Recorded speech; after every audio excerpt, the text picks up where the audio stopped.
Last time on Wanderlust. Why did you choose to come all the way out here to Smoky Banks? Guess I wanted to go very far away, for mostly a petty reason. Are there types of people who can hack it out here and types of people who can't? And how do you know which one you are? If you thought you couldn't make it out here, you would have gone back to Smoky Banks as soon as we started hearing birds. The smell of decay and fire is now wafting towards you, blowing down the mountain, as you're still climbing up towards this edge of the trees. You guys smell that? It smells like adventure. I was actually wondering if that might be our Blighthound. That's what I said, adventure. All right, tomato. What are we trying to do here? Are we fighting the thing? Like, we just hope when it's not here? Like, what is our plan? With the first priority being, if we find the kids, get them out. But if we see a Blighthound, puff up, throw up your hands, wave them around, start making noise, especially if it starts charging you. And you can see a few buildings stretched out over this kind of gentle crest of this mountain. They're kind of domed looking, what you would think concrete. This just kind of looks like these little bubbles of hardened concrete that are scattered throughout in a very straight line grids, like it's very utilitarianly built. And it's like no hesitation. He sprints straight up to one of the structures, stands at the door, and gives you every bad warning sign you have ever seen him make.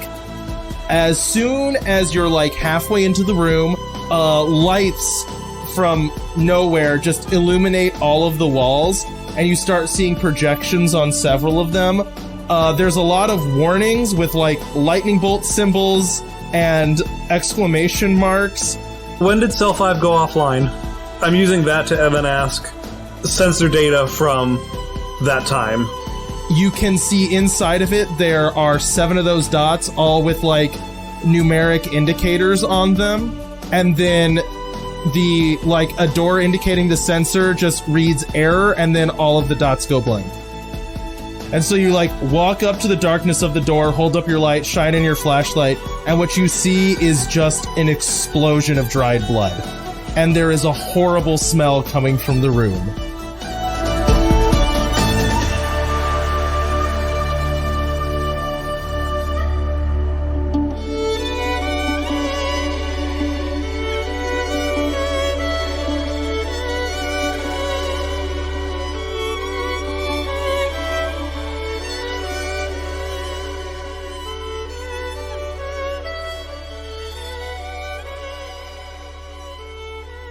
Where we left off, you had all gone to that cell with the broken open door and just shined your lights in and saw that the room was covered in carnage. You can clearly see that something broke down the door. There's melted puddles of whatever the controllable polymer, let's call it, is that made up the doors, is splattered all over the floor.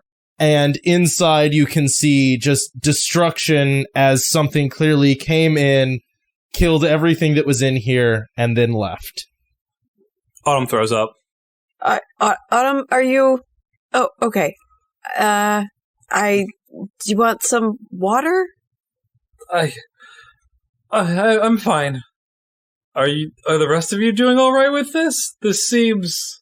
Not really, no. I'm putting it in a box in my brain and moving on. I'm sure it'll keep me awake later.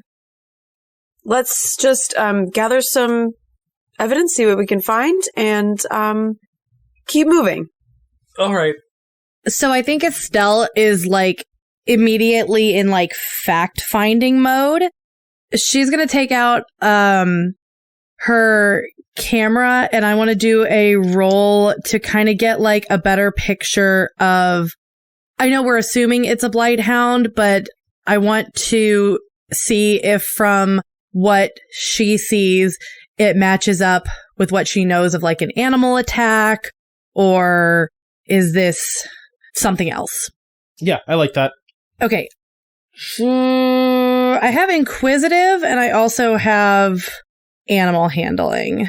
Inquisitive, and you can only apply one. Yeah, I know. I was debating which one made more sense, so I'll use inquisitive. In this case, inquisitive. Let me roll that. +2.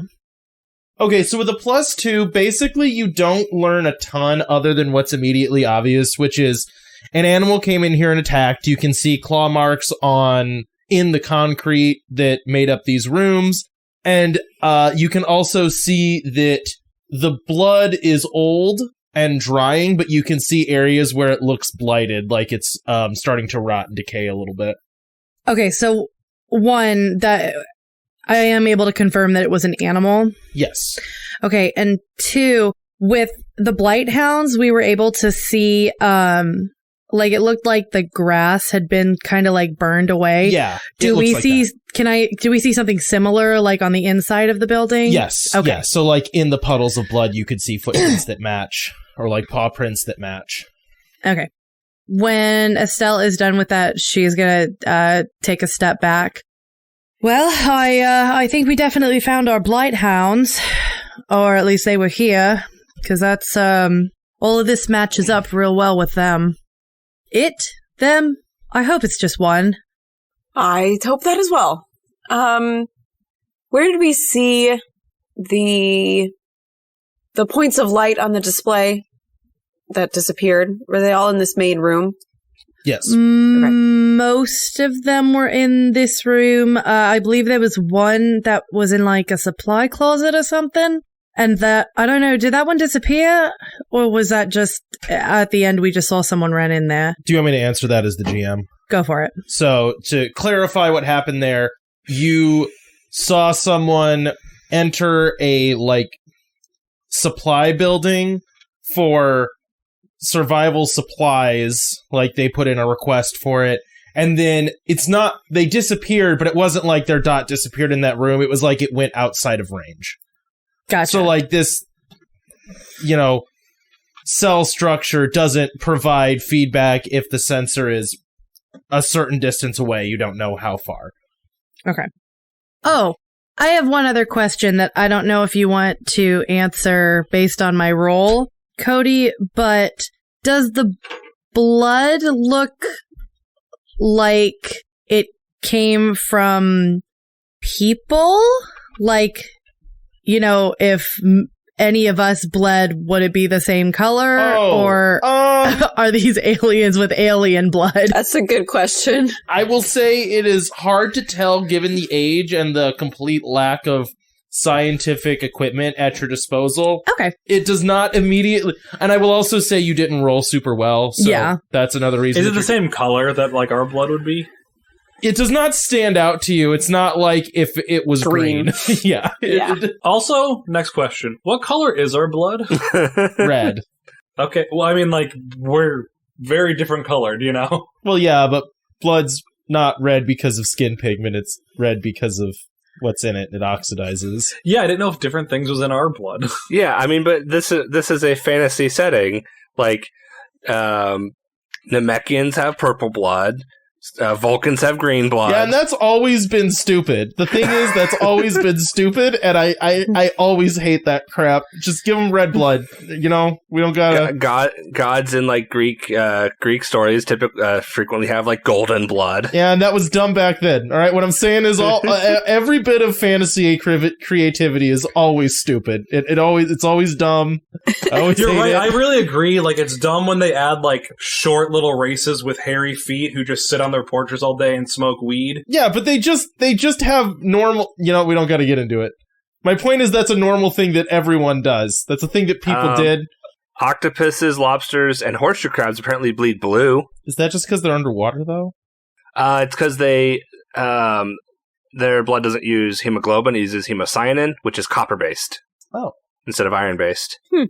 That's what I was saying. Maybe we use different chemicals, but that's neither here nor there. So you ain't a jellyfish, you bleed red. Autumn's just waiting outside for everyone. So whenever y'all are done inside. So this is a kind of gruesome question, but we've obviously talked about there's blood. Are there body parts? Just like body parts or like just general blood and gore? Like, is there enough mass of viscera to account for the number of people that should have been in here? So the answer is yes and no. There are not, like, what did I say? I think it was 9 people maybe that should have been in here, or 6, something like that. There is not that much gore in the room, but there is not nothing, right? Like, there is obviously, like, chunky splatter all over the place. It is indistinct. So there's not, like, identifiable, like, it's not like, oh, that's a hand. No, it wouldn't be that specific. Okay. That would have been eaten. Let's try to find this mechanical closet and see what's inside. Can we figure that out based on seeing the blueprint previously? Okay, so there are 3 potential places to look right now. You have a supply, like, cell that the, missing person, you don't know the name yet, could have gone to. That's building 1, let's say, that you could go and visit. Oh, I thought it was in this. It was like a No. closet in this building. No. Sorry. Okay. No. Different location. Is there anything else we want to do in this building then? Is this building the one with the biology lab and everything? No, those are, like, not... These are are like just the housing. habitations, Okay. Yeah. I don't think so then. Are all of those other rooms in the same building? So each building is like a module that is purpose-built for one thing. So there is, like, several... They're all basically identical, right? Because this is, like, a modular settlement that was set up. So all the shells are the same. And then the guts of them can be swapped out easily. So the, like, biology lab is in its own cell. The materials lab is in its own cell. And the supply dump is in its own cell. They're all, like, in their own little buildings. Isn't there a machine shop as well? Sure, there can be. I thought you said there was. I thought this was the one Vinny wanted to go to. No, that was like a materials lab. Oh, okay. Yeah, Sorry. materials. Yeah, material lab, material storage. Well, I think Estelle and I would like to investigate the biology lab. Autumn and Fred, do you want to go to the materials? I think I kind of want to take a look at that materials lab. There could be some interesting stuff in there. All right, we'll investigate those and then meet and look in the supply area that we saw the person potentially disappear in. Sounds good to me. Yeah, I think that's a good plan. Nobody go somewhere alone. Deal? Deal. Deal. So Stella and Juliet go over to the biology lab. I guess that means you and me are travel buddies, huh? I guess so. Let's go find this lab. All right. We will do the biology lab first. Okay, so you walk up to what, is at this point very familiar. It looks just like another one of the cells. This one appears to be undamaged and very much undisturbed. It just has one of those, like, seemingly glass doors on the front of it and the little, like, hand scan pad next to it. Does Guffy signal at all? Oh, yeah, because he refused to go in the... No, not in like that that. cell 5, Not like immediately in a warning kind of way, no. Okay. How did you open it last time? I didn't open any of these. I think I just walked up to it, right, Cody? You, like, rubbed your hand on the thing. Did I? The little pad, yeah. Okay. I just put my hand here and I do it again. Yep, little thing, like, boops, and the door opens. And by opens, I mean melts. Right. Into, like, a little trough on the floor. The room inside is, at first glance, almost identical to what you saw in the other cells that were for habitation. The room's about the same size, so maybe think around the size of this basement that I'm in. So, large bedroom, small living room, it's not a huge space, but big enough that you could fit a couple people in here to do some work. The difference being that there's projections usually over stuff in the room, right? So it's really boring until the power comes on and then it projects things on the walls. In this case, though, there's, like, not so much a bed and a desk as there is workbench tables that then assumably will have something projected on them. Are there any supplies or experiments or materials or chemicals or You're getting into roll territory. plants. Yeah. But what does it exactly smell like? Notice or notice. I think I want to do first. Okay. 4. After playing D&D last night, I'm like, wow, that's really low. I know, right? I'm having to like readjust to. I'm like 4. I'm like, okay, so that's a failure. Wait, no. So 4 is actually great. So when you walk in, the power comes on again, and a similar interface opens to what you're used to seeing, and it's familiar to you, like, oh yeah, I remember how to use this, so you can start asking some questions. Basically, you succeeded in opening up the computer interface that you used before. Okay. Summarize last experiment. So it opens up a project folder, and you can see, like, files fill up the screen, as then it just kind of like starts running through some summaries of like data. You can see like graphing and stuff like that. And then the computer itself just starts to talk and says, purpose of last study was to determine effective means of depleted food source replacement. And then it shows like a numeric designation, or says like some long numeric designation, and then says, has become migratory due to depopulation of smaller rodent animals and has started walking further. Alternative food sources are being sought. And it shows like data on like this animal that we found. How does its population respond in this environment? How many of them are there right now? This animal that we found. How many of them are there? How big is it? How much food could it supply? Basically what this study seems to be is about food replacement for an apex predator. So, like, imagine you had 100 wolves in a forest, and then all the rabbits disappeared at once, and they went, shoot, now we gotta feed the wolves. Like, they're gonna start looking for food. Oh, okay. Yeah. Okay.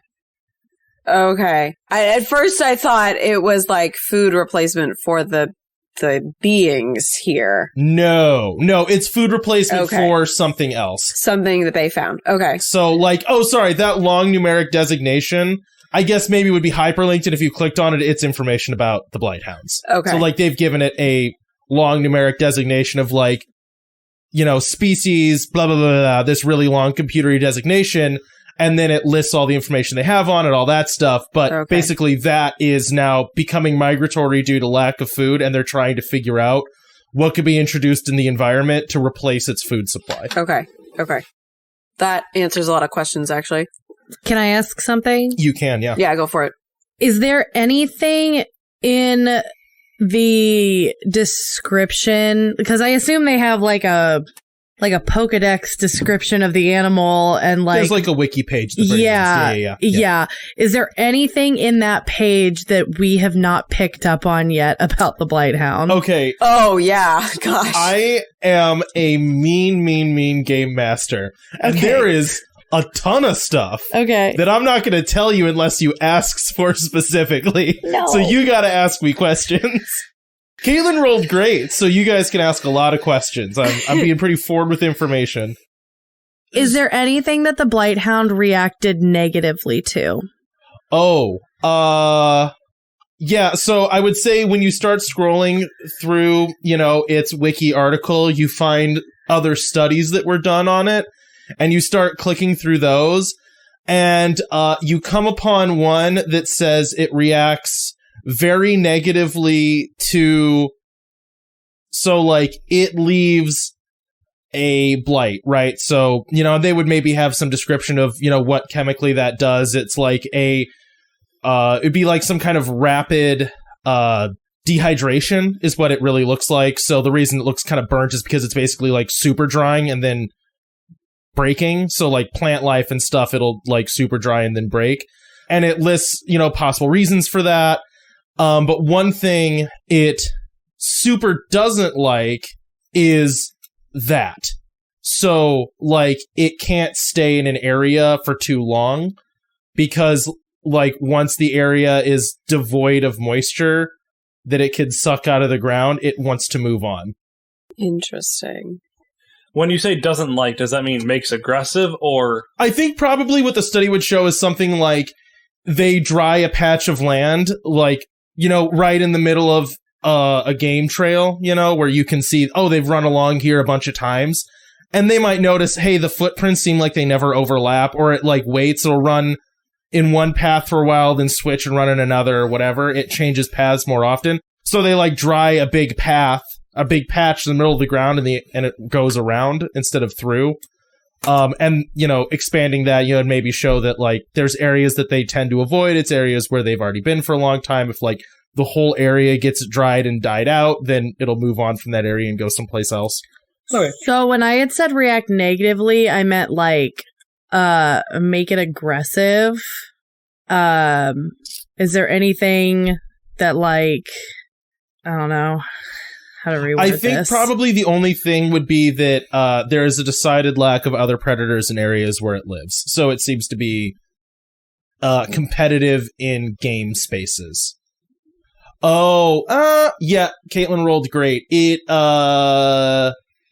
defensive of family too. And it seems to have a long, what's it called? So yeah, there might be one for like family structures within these things. And so what you would glean from that is that they reproduce slowly, and they have a fairly long adolescence, and up until adulthood, they are pretty defended by parents. Do they have anything on the birds that we ran into? I'm wondering if the Blighthounds, how they interact with birds, which I would consider the giant birds, which I would consider another apex predator. If like the birds have expanded, and so that's like limited the Blighthounds area somewhat, that had like a lot of food. So this is one of those times when I have to tell you, that'd be a really good plot for the game, but isn't actually the plot, which I feel bad about, because that is in fact a better plot than what I came up with. But well, I mean, Caitlin names all the things. Let's just have her write the story too.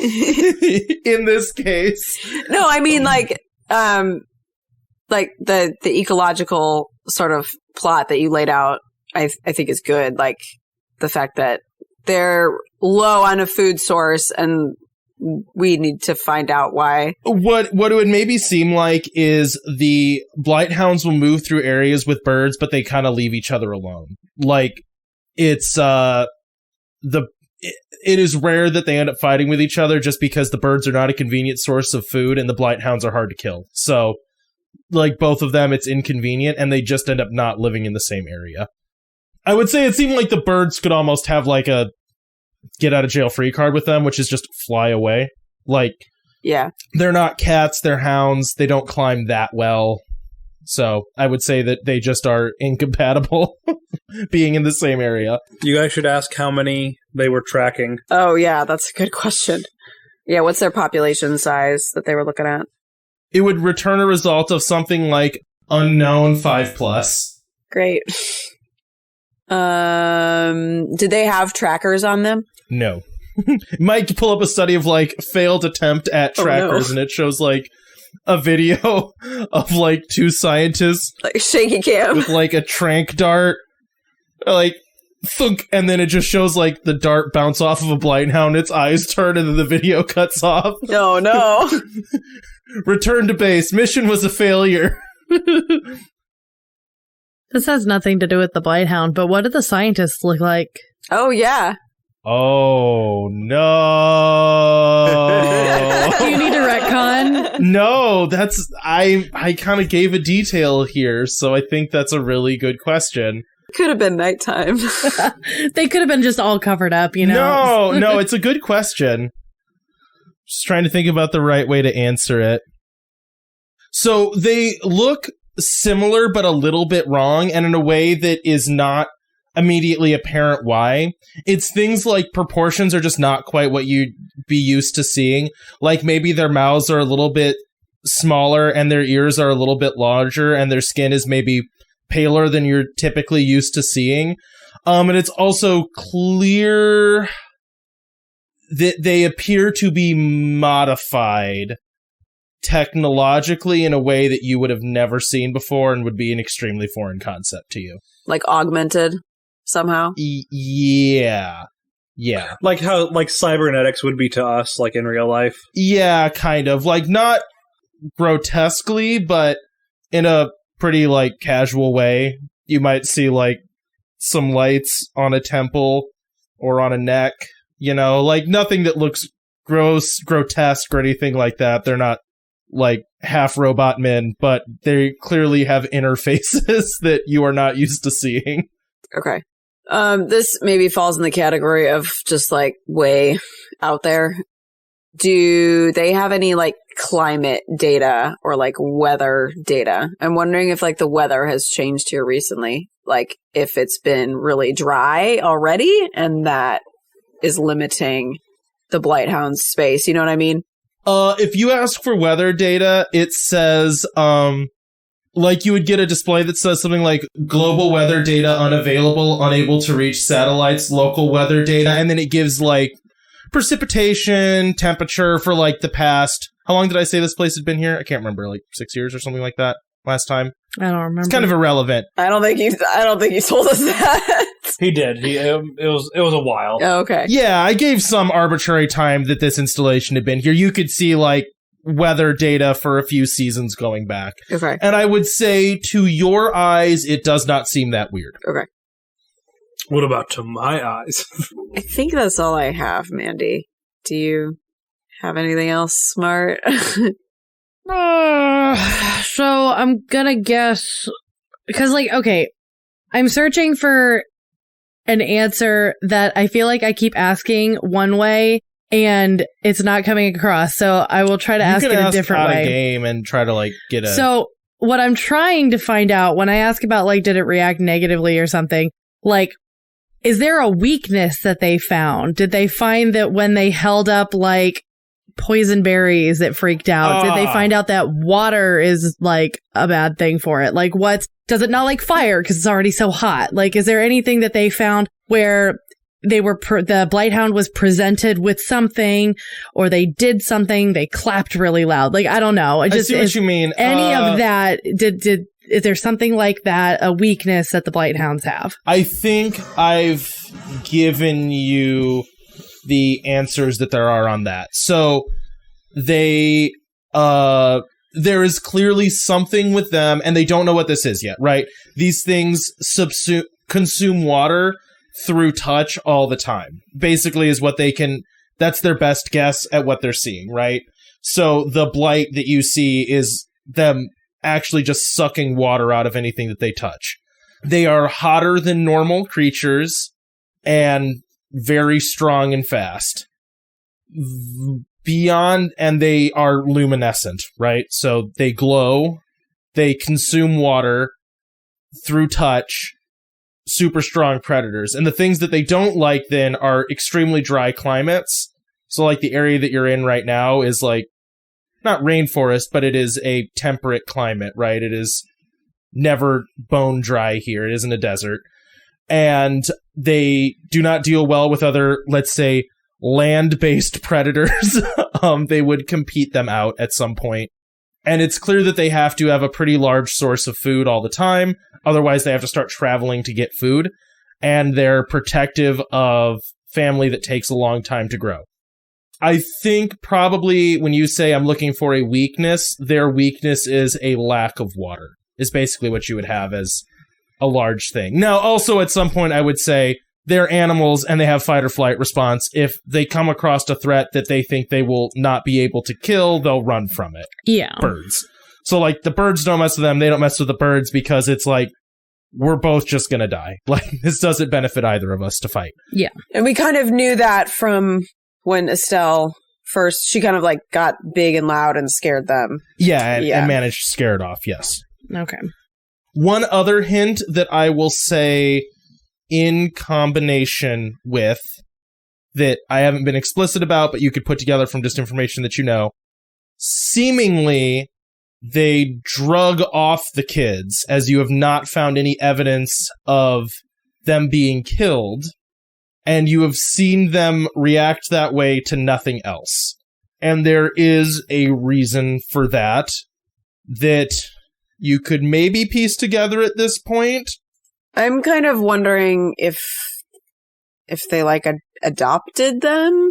Oh, I was thinking more like teaching their children how to hunt. Oh, they like got them as bait for their children.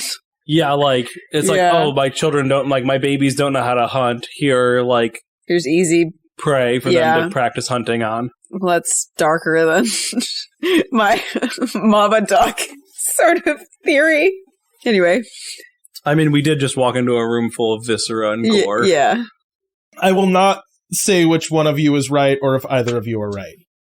But I would say it is it should strike you as an oddity that they have basically eaten everything that they've come across except for the kids. There is a reason for that. Yeah.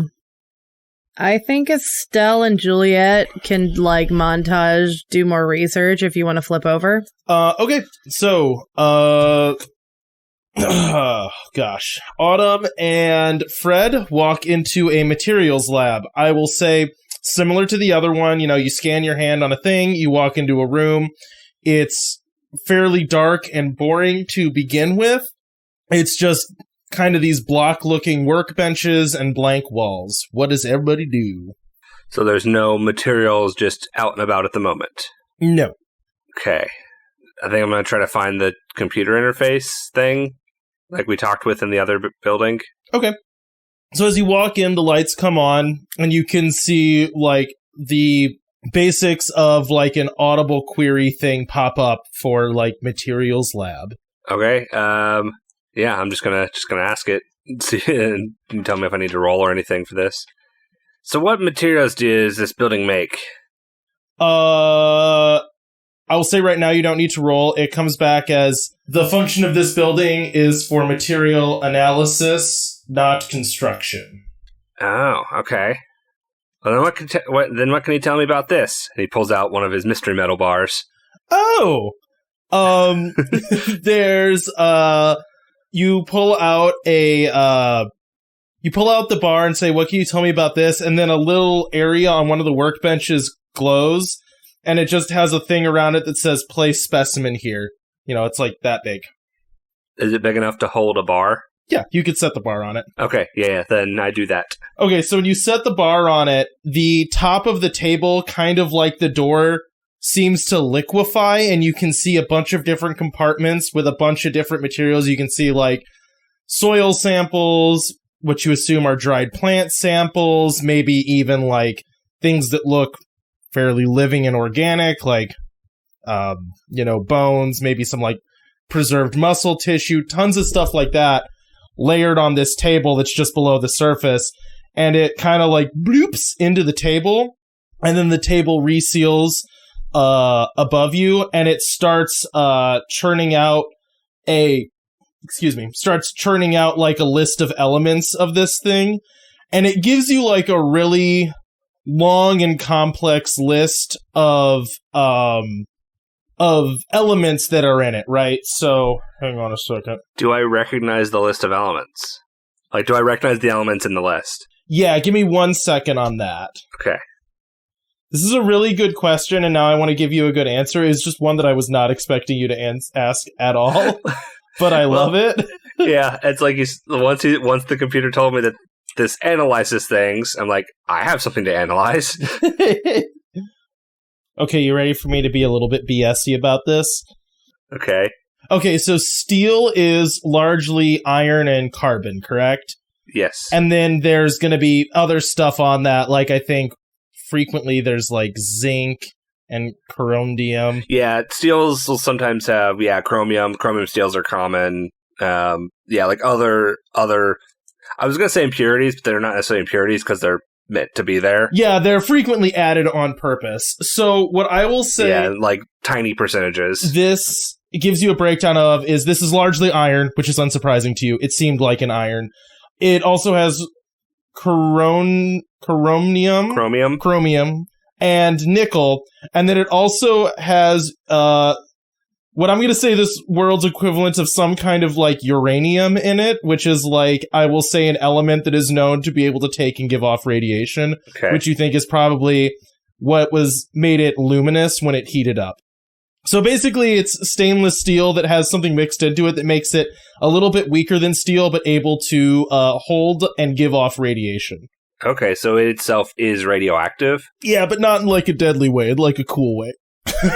Okay. I want this game to be grounded, but I don't know enough about science to give that one off the cuff. Well, okay, so have you ever heard of uranium glass? Yeah, sort of like that. Yeah, okay. Except heat reactive.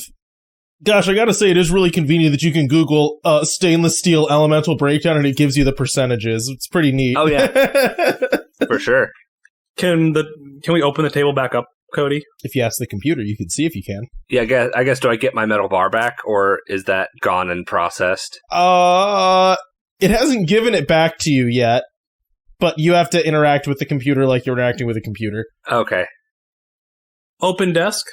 The top of the desk again melts, and you see tons of these little sample trays, one of which holding the metal bar that Fred put in. Okay, can I have my metal bar back? I would say if you ask that, the table reseals, and then the metal bar rises out of the table and sits on top of it. Okay, I take it. And then open the table back up again. Oh my gosh, it's like talking to a brick wall. The table again melts, and you see all of the different specimens scattered throughout. Can I grab the like plant specimens and animal specimens? Yes. So there would be a lot of these, like, think like vial, like little test tube amounts of like every kind of pine needle they could get, every type of grass they could get, like tiny clippings of all of those, right? Do you just want to like, I'm fine with you grabbing them. I just want to make sure I know why you're trying to grab them. I'm grabbing them for my friends. Okay. Yeah, because we have someone who's interested in animals and we have someone who's interested in plants. Gotcha. So I was grabbing them for them. Purpose that they will have, I do not know what they would use them for. So I am being a good friend. That is the exclusivity of what I am doing. Okay, sure. Hey, how about instead of just grabbing all those, maybe Juliet would like to come look at this room. I guess I don't think she realized that this is where a lot of this stuff would be kept. At a certain point, we do have to keep moving, though. Like, if those children are still alive, like, time is of the essence. Yeah, I guess you're right. We'll definitely let her know about the computer has stuff. No. It was very thoughtful of you, Fred, but I think we also kind of need to move at a certain point because we only have so much daylight, and I don't want to leave those children alone with the Blighthounds after seeing Cell 5. I guess here's my thought on the whole thing. If, based on what we saw in Cell 5, if the children got anywhere close to the Blighthound, they're already dead. I guess what we're hoping now is they never got close to the Blighthound. I mean, yeah, but maybe they're just stuck. I don't know enough about animals to really make a guess. Here's my working theory. I'm thinking they left town to go explore or something. They saw the Blighthound and ran, and somehow managed. Hopefully, this is what I'm hoping. They managed to stay away from it, and who knows? They may not even be here at all. But I'm just hoping that they managed to stay away because what we saw in Cell 5, pretty terrible. You can say that again. I mean, yeah, but I would rather go check sooner rather than later, and we can come back here on our way back. Also, I don't want to stick around here in case a Blighthound shows up. Like, that has happened here. I think you're right about that one. So maybe we don't spend, 4 days unpacking all of the mysteries here. Is there anything else you want to ask, Vinny, or are you good? I think I'm good. I think I got a pretty good question answered. Now that I found out this isn't a material producing place, but it is a material analyst place. Sorry, I buried the lead on that one a little bit. No, perfectly fine. I still got something answered, which is fine. Yeah, a really good question. I did not expect you to ask in a lab, able to do exactly what you would want to know. All right, we head to the supply room. Is that where Juliet and... No, this is where we agreed to meet up afterwards. That's what I was wondering. Is that where both of them are? Are you guys all meeting up there? Oh, okay, yes. Okay, so you all meet up in the supply room. Did you guys find out anything interesting in there? Yes, actually. We found out that the this group has been tracking the Blighthounds and specifically noting their migration patterns based on a lack of food supply. So it seems that they've been ranging farther and farther in order to get the food that they need, which maybe explains why they were all the way out in Smoky Banks. We knew that they glow. They consume water through touch, and so they don't do well in really dry climates, which is another reason they've been not having to move farther and farther, is because they kind of blight their own homes, I guess. They don't want to stay around their own dryness. I'm not explaining this very well. Sorry. No, I think I got you. They since they're partially made of fire, they tend to dry out the area that they're in, which means they can't absorb any water, which means they have to leave, go somewhere else. Yes, that. They reproduce slowly, have a long adolescence. They stay in a family unit for a long time. They're protective of their family.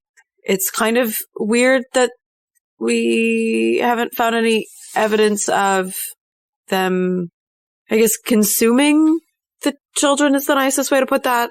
I think that could go two ways. One, they have adopted them into their family, which, as I say, that sounds not very likely. The other thing that might be the case is that they have brought them as prey for their young, which I don't want to think about. Yeah, I don't think I like that option. No. I agree, but I also think that makes it kind of more likely, right? Yeah, if you're a pessimist. So, I'm an idealist. Yeah. It's on my sheet. I have a +2 for that. Estelle, did you want to tell them about the interesting things we found out about the people here? Oh, yeah. So we actually found a recording of some of the scientists following around, or I guess attempting to put a tracker on the Blighthounds. And so we got our first glimpse of who these people are. And they don't look too terribly different from us, other than, like, it's kind of hard to explain. The proportions seem to be a little off. And of course, this is just based off of the two that we saw. And they seem to have found a way to use technology to enhance themselves. I haven't seen anyone do anything like that. Are these figure eightists? You know, people that think the sun that we figure eight through are dual suns? They're in a lot of my books. I don't know how we would know what they believe in based on how they look. It's not so much of, well, I guess it's a belief, but no, that sounds like something we would have to sit down and talk with them about. This is just based on. I'm just relaying what we saw on the screen, and they just look a little different from us. I mean, this is getting back to a proper adventure, though. We have like a weird secret society who's definitely up to something that's no good, for sure. I don't know if it's a secret society, but it feels like... Also, I don't know if they're necessarily up to no good. It seems like they're doing a lot of research out here. Yeah, a lot of good science. But maybe less secret society, more aliens. All villains do science, like exclusively, always. They don't do good science necessarily, though. I mean... Have you seen their documentation? Do they take unnecessary risks? I mean, it's not about it's about the ethics. Have you guys never read a story? Like, they probably document it so they can do it again. Well, if they're good scientists. Are you insinuating that anyone who does science is a bad person or a villain based on your books? Anyone who does science in a secret society, which this counts. Does it? It's in the middle of nowhere, off the grid, which is illegal. That's where a lot of science work happens. They have to go off the grid to do their work, especially if they're doing research on the area. It is illegal to be out here. You don't get to just set up a pod. So then I got a question for you. We're out here illegally, and we've done some science. We have not set up a pod in the secret society. There are not 10 of us living out here for an extended period of time. Why don't we table this. So that's the hard cap on how big our podcast can ever get.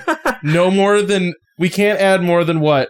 4 more people, because we become a secret society doing evil magic in the woods. Or evil science in the woods. Only in Wanderlust. Dang it.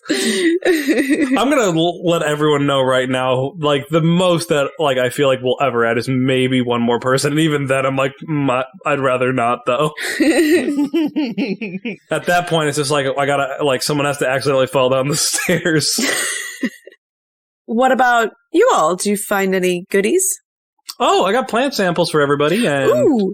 animals, bones. Yeah, it turns out that material area was not so much making materials as analyzing materials. I was able to get my little metal bar analyzed. It was actually pretty cool. Oh, what's it made of?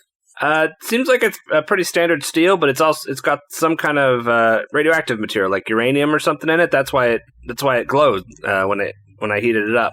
Oh, that's actually pretty neat. I pocket the plant samples. I give Estelle the animal stuff if she wants it. If she doesn't want it, Autumn has no attachment to it. I mean, it's some pretty interesting stuff. It's like odd bones that for like creatures that you maybe haven't seen a ton of before, you know. Okay, then I'll hang on to him. Okay. Yeah, I was not specifically trying to be gruesome. I was trying to be helpful. So, are we ready to take a look at the supply closet? Let's do that. All right, so you swipe your way into the supply closet, and what you're met with is super lame, because again, it's largely an uninteresting room. It's just rows and rows and rows, basically the whole room as, like, with one shoulder length in between that you could kind of slidle through. It's just smooth, like, imagine shelves, except they're closed. Like, clearly they are all filled in with this material that can be melted or unmelted, you guys are quickly finding out. It's just rows and rows and rows and rows and rows and rows of those. So it's an Amazon warehouse. Yeah, this is a warehouse. We don't see a person or, like, there's no evidence again, of you someone. saw him, like, walk away from this area. He's not in here. Okay. Can we find out what was last checked out? Yeah, so I'll say at this point you guys have used that computer terminal quite a bit, and that's a good question. So you asked what was checked out, and it was, okay. So this computer is unhelpful, and so the first thing, it gives you, like, a long list, right? A lot of it is clearly food, like ration packs, tons of those. Then you see something called a wilderness mobility assistant, and then you see a long list of components that would be difficult for you guys to parse, and I will say nigh on impossible. It just seems like really techie, jargony names. It may even just only give us the item number, but not a description or something. Yeah, and it would, I will say, pulling the curtain back, it is an item number that would be, imagine if you went back 400 years and I said this is a box of Kleenex. That's going to mean nothing to someone 400 years ago. Kleenex is not a descriptive word, So you see a bunch of stuff like that. And then you see several sacks and then it just, like, lists a long chemical chain. Okay. And it's, like, not a recognizable material. I mean, it's like bromonoxide, chlorophyll. It's long. it's not short. It is a very long chemical formula that is being said is in, it would be like in 25-pound bags, right? Several of them. Okay. So this, I'm wondering if it maybe, like, dries out an area. So, like, if they were going out, like, striking out on their own, they put a ring of this bromonoxide, whatever it is, around them. It keeps the Blighthound away. I mean, maybe we could ask the computer what that stuff does, or take some with us. or that. Can I ask the computer to see if there's any weapons in here? Ooh, you might need clearance for those.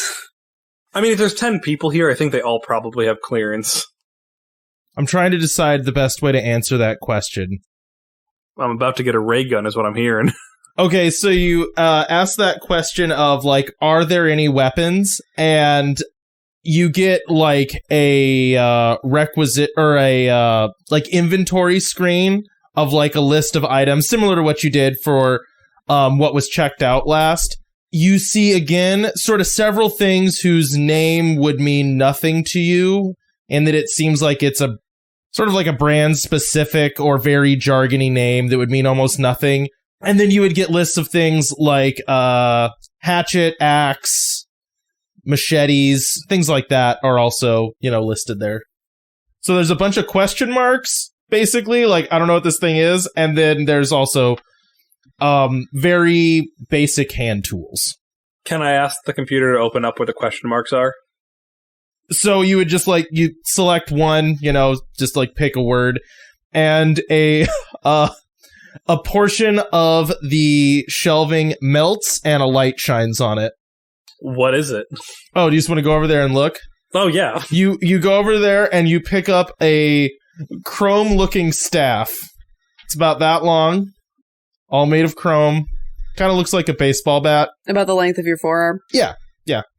Sorry, I held up my hands. Yep. In a way that to you guys, you're like your forearm, that's exactly what I held my hands up as, Caitlin. Yeah, right. We're on a podcast. Yes. I will say about the diameter of your thumb and about the length of your forearm. Do I know what this is called? It would be just a complete, it could be called a zibbly bop. You know what I mean? This is. Can I ask the computer for the instruction manual for the zibbly bop? No, because that's way more fun. Oh man, it's gonna go bad, but I'm taking the zibbly bop with me. How much does a zibbly bop weigh? Oh, you pick it up and it's extremely lightweight. Okay. I'll put a half a pound. Okay, so as soon as you touch it, I need you to make me a some kind of either dexterity or intellect roll. Cool, I have none of that. I don't think I have anything. Idealistic? Nope. Persistent. I got a 2. Rolled really well for having nothing. That's not terrible. So with a 2, you grab it, and as soon as you do, the part that you grabbed glows, and really quickly you let go of it, and just as you're letting go, you can feel what feels like a pulsing electric shock, and then your hand's really tingly, almost numb. Can I grab the other end then? So you reach over... Watching for it to do the same thing, I'm on edge. You reach over and grab the other end, it doesn't do that. Alright, so I found a taser. Wait, can I try to, I go outside, can I try to, shoot the end of it? Is it does it arc lightning? Or is it just When you say you try to shoot it, what do you mean? Do you just, swing it? Can I point? Yeah, can I point it at something and see if is there a trigger? You just kind of do one of these numbers. You swing your arm for it, and nothing happens. So what does it do? I don't know. Can I touch you with it? It looks like it might hurt. Sure, let's go for it. Why not? All right. I mean, you picked it up. It seems like I know you dropped it real quick, but I can't imagine it's too bad. Autumn and Fred are like two college boys who are like, "Hey, taste this. It's super gross." Hold out your arm. He does. I put the end to his arm. Okay, make me another roll. Me or no, Autumn? This one was a -2. Oh no! How much does Fred die? Well, I'm trying to decide how I want to read a -2. I'll let you guys decide. Who do you want this to be bad for? Do you want it to be less clear what this thing is and no one gets hurt, or more clear what this thing is and Fred's taking some damage? I vote the latter because I want to know what this thing does, but... Yeah, I'm fine with that. I volunteered Fred for this. Okay, so I'll say you take 1 physical strain as you reach in with this thing and touch it to his arm. Oh, wait, Fred takes a physical strain or Autumn does? Fred. Okay. So, Autumn, do you swing it or do you just kind of poke? I think I poke. So, when you poke with it at first, it seems like it does nothing. And then the area where it touches Fred's skin, it starts to glow. And Fred, you feel that tingling numbness on your skin. And as you continue pressing, it glows brighter and brighter and brighter. And you just kind of feel your arm starting to shake, and there isn't any pain, and then your arm just kind of goes limp.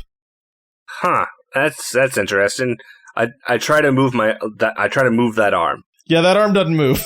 I pick up that arm with the other arm and drop it. Just drops back down. Well, all right then. I sure hope it's not permanent. you take the physical. Do you have any physical strain left over? Or are you taking consequences at this point? No, I had strain because we reset it after.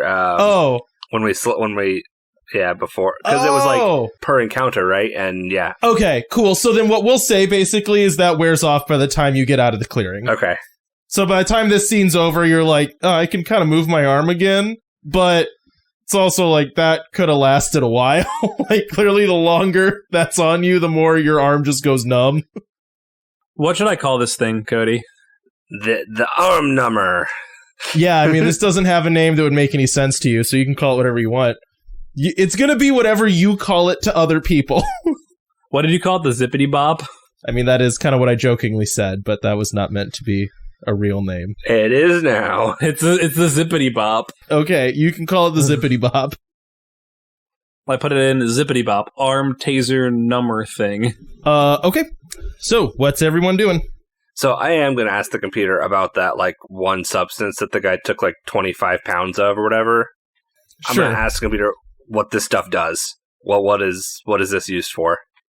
It says, a naturally occurring desiccant found in this area. So it looks like you're right. It does dry things out. All right. I think that might be worth taking some with us. I don't know how much room we have to spare, but if we're going to be out here for a bit, it might be good to have a backup. You gonna ask the computer for it? Yes. It's all going to be gone. Yeah, so you ask for this thing, and it says, current stock, none. All right. If we, like, made up some freeze bomb things, would that work instead? Made of what? You know, I'm going to level with you. My books don't detail chemical formulas on how to make freeze bombs. So I was hoping... Not even in the appendices? Well, what type of books do you think I read? Books with appendices. Clearly they don't have appendices. We can start a book club, okay? We'll start a book club. And it'll be a lot of fun. You'll get to learn a lot of new things. Sure. You know what? I think you're right. A book club, Autumn, where you could read books that tell you how to make those things would be extremely helpful instead of just ideas for them. So we'll just all swap books around, okay? Are you reading books where they teach you how to literally make bombs? Is that a thing that actually exists? No, the whole point is finding finding the book and making it a part of the book club. Well, I think most chemistry textbooks, probably by hook or by crook, do kind of tell you how to make bombs. I kind of want a mug saying that. It's like the plot of Army of Darkness.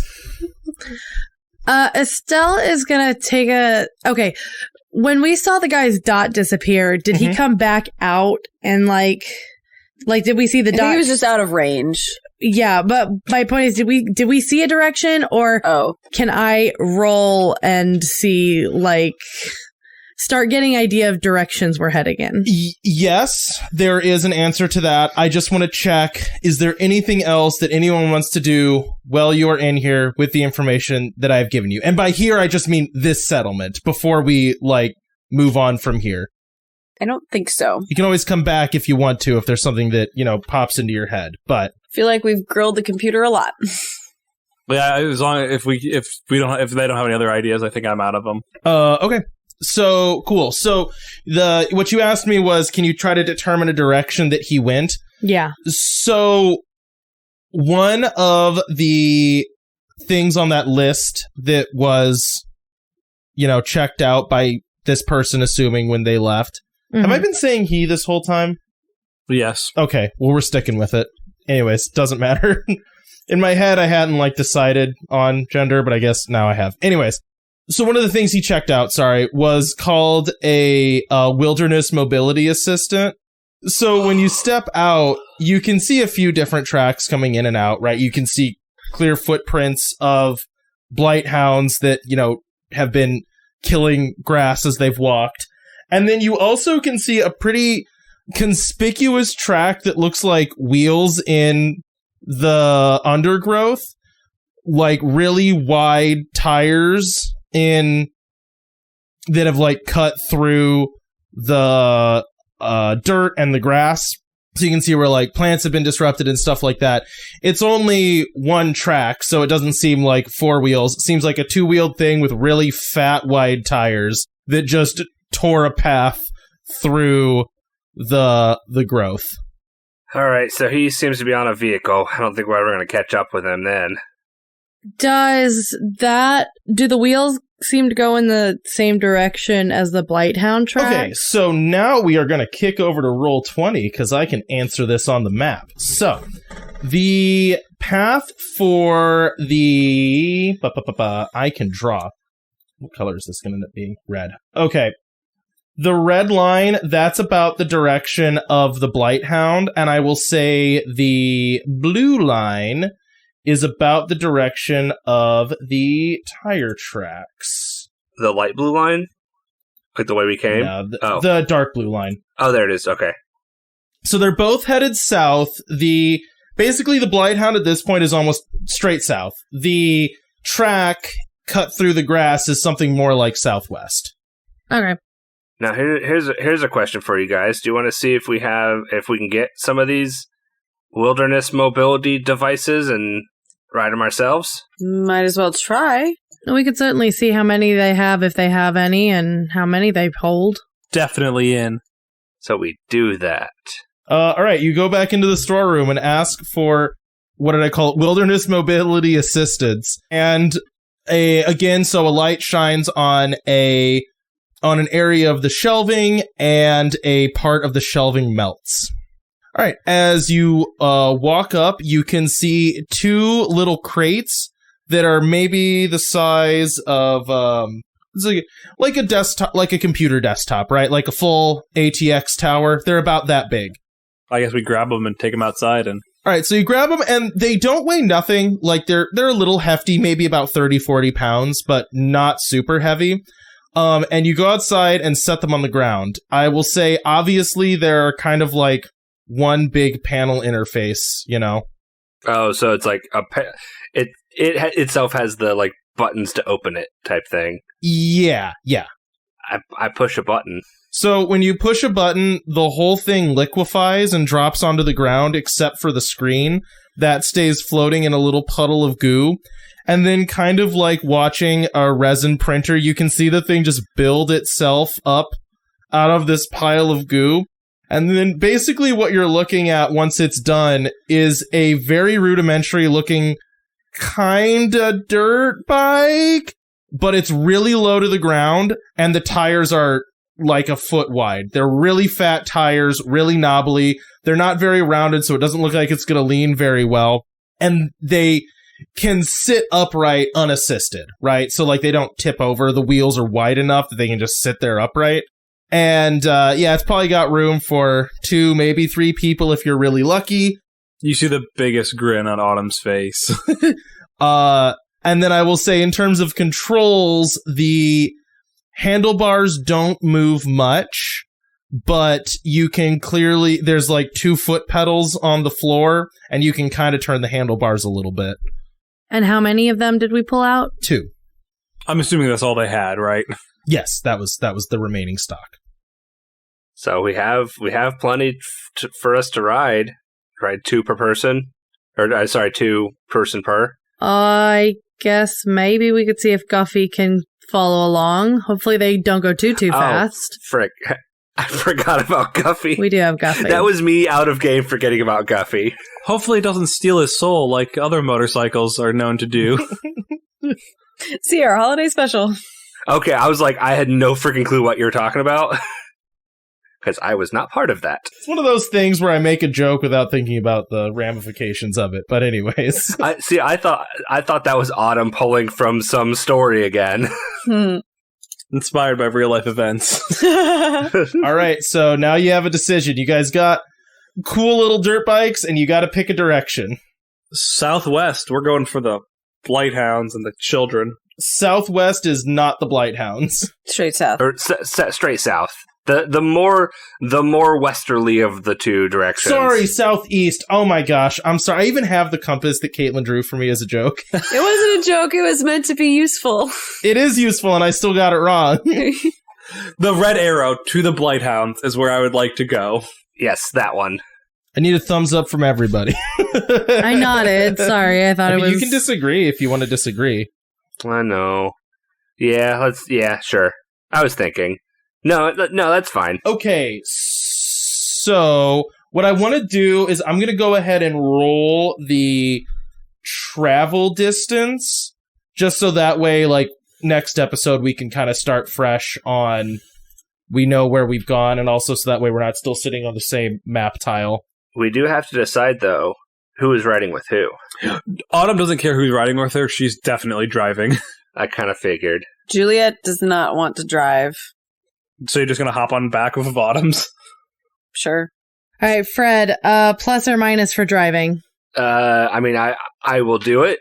I don't necessarily have any skills to help this if we have to roll anything. Definitely going to have to roll something. No, I'm asking you to. I'm going to roll plus or minuses. Oh, I'll go with plus. It's blank. Rolling again. Oh my gosh! All right, plus. All right, so whoever's driving, I need you to make me a driving check with a skill that you can make an argument for. Like, is it for driving or for navigating? For driving a vehicle you have never driven before. Can I say persistent? It's kind of like won't take no for an answer. You know, I get back up. Do you have anything else that's even remotely applicable? Perception? Will. What are you rolling persistent at a plus at? +1. Okay, yeah, that's fine. Yeah, I've got, like, my will is, like, the only thing I can think of that would even come close. What else do you have? Physique, resources, notice, insight, contacts, fighting, rapport, deceit, crafting. Yeah. I mean, maybe insight, you know, because you, like, would have an insight in how a machine would work. Okay. I feel like insight's for people, though, isn't it? See, I think, like, I need to work with Cody on figuring out what my skills actually are meant for, because there's some that might be redundant. Yeah, I mean, that's true. I'll give you whatever one you want to say that you're using. Like, I'm not gonna put you too hard on this. Well, that is a 3, then. Okay, and what did Autumn get? I got a 1. Okay. So this is faster. It is not much faster, and you're not getting nearly as tired. Like, you don't need to take breaks. You're not wearing down your legs walking across tough terrain. These things are really fun to drive. You take off heading basically straight south, down the side of a mountain, and then through another thick, dense cluster of forest. Real quick, though, I do have to ask. The way these little dirt bike things are structured, does Estelle have to hold on to Fred's waist? Not often, because you're not going very fast. Okay. Like, you know, you think walking speed is like 4 miles an hour, right? Isn't that like? I think that'd be pretty quick. That'd be a walk. pretty brisk walk, right? Yeah. You're going like 20 at most, maybe like 15. These are slow. They're like little tractors because they're meant to go up hills and through anything. So what's cool about them is they're seemingly impossible to flip over. Like, there is clearly some kind of smarts in them that when you start to try to roll it over and you feel like you're about to hit, like a tipping point, you can actually feel like some kind of gyroscope spin inside of it and the thing kind of like push itself back, right? Yeah, relevels. Like it tries to fight you. There's clearly some kind of smarts to keep you from running into trees. Like, it'll just kind of stop and, like, flash a warning, like, imminent obstruction, imminent obstruction. The other neat thing about them is they're totally silent. When you're going downhill on easy terrain, it's like, oh, cool. Like, it's just easy, basically coasting. They're on your screen. You see, like, a power utilization, and it's going up as it's going downhill. It's clearly, like, using electronics to brake and slow itself down going down a hill. And then when you level out, it starts using power again. The trip is very quiet and almost a little bit surreal as you're moving far quicker through trees than you're used to. But normally this type of machinery for you guys would either require sails or much larger stores of energy somewhere, either in batteries, or this is kind of reminiscent of like combustion vehicles, which aren't really used as much anymore, but calmly zipping through a forest on something that seems to require very little motivation as, just multicolored kaleidoscopic trees whiz by, is a kind of welcome moment of peace and reflection, It's just kind of calm, green, stretching out for a long time. But the further you head south, you kind of start seeing a new mountain range lifting up in front of you. Straight south, you don't really hit it. You're kind of seeing it would be off to the east. You would see the start of a mountain range kind of moving in a horseshoe shape. So if it's like this sort of horseshoe shape, so a backward C, and you're heading south towards it, you're missing the top of that C, right? The funny thing is you said backward C, but the way we see it, it's a regular C. Oh, it's a forward C? Because Discord flips it. Which actually, I'm just going to go ahead and reveal areas here. So this kind of mountain range right here is what I'm talking about on the map. I just kind of drew it in a light gray.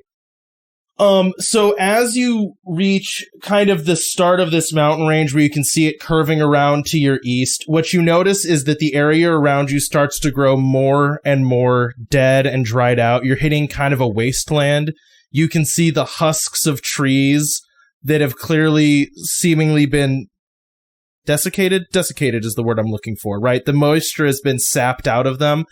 It's happening more and more frequently that you'll see a few trees like that have died and dried out and withered. The undergrowth starts to grow far more sparse and crisp. It's almost like you're driving into a drought. Do you guys see the mountain range? I do not. I don't either. I see it. It's like the darker brown. Okay. Like P46. P40, yes. Okay. Yeah, Okay. You got it. Yeah. Okay, then yes, I do see it.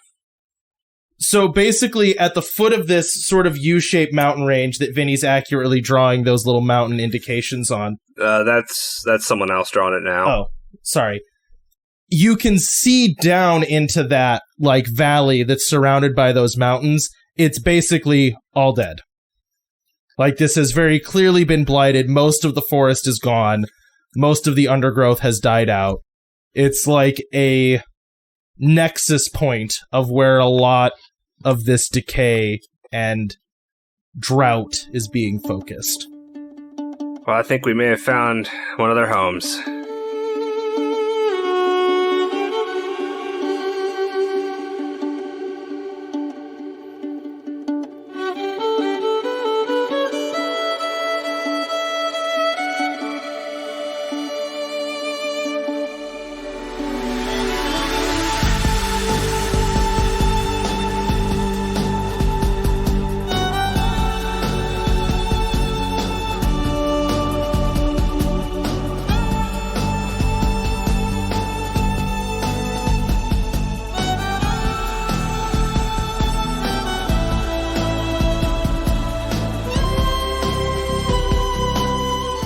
Thanks for listening to this episode of Wanderlust. Music for this show is credited down below.